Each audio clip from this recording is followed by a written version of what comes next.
Do you know how to handle an emergency situation that involves stopping bleeding? It may sound shocking to hear right now, but Methodist Healthcare wants to make sure that we are all educated on this matter, and they're going to help us. I want to welcome Dr. Zachary Sletton, Emergency Department Medical Director at Methodist Hospital Texan. Thank you for being with us. Thank you for having me. Doc, this is quite the educational segment, I would say, that we've had on the show in a long time, but we don't really stop to think what we would do in an emergency situation like this, and it is important to know how to stop the bleeding. Absolutely. Yeah, I mean, I think that, truthfully, it's one of the most common causes of death from traumatic injury. It's going to be from bleeding. Sure. And most of the time, you're not going to have an ER doc on scene, right?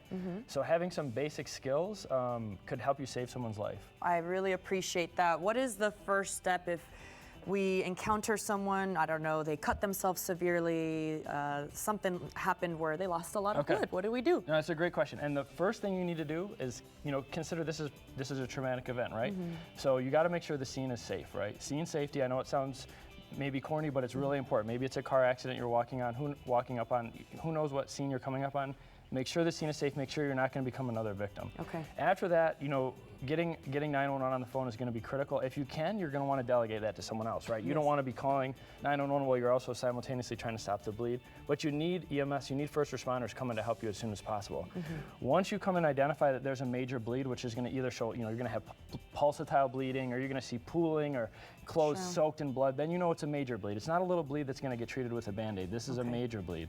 So in that scenario, one of the first things you want to do is apply firm pressure, because you want to kind of slow that arterial bleed down. Okay. And so just, as you can kind of see here, there's a sort of maybe a bullet hole. You're gonna want to get firm pressure. If you can tell that there's a major large cavity, then you can take some gauze and you can pack it, and that's going to sort of provide. Put it in the wound. You're gonna want, and it's going to be painful, and that's okay, because you want to save someone's life. So you can pack this kind of large cavity with gauze, and that helps to provide extra pressure. And then you're going to want to continue to apply firm pressure. Okay.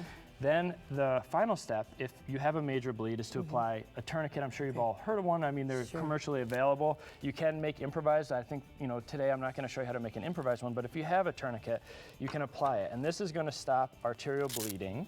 Okay. And so, is it all right if I demonstrate on you? Yes, I have been wounded. Okay.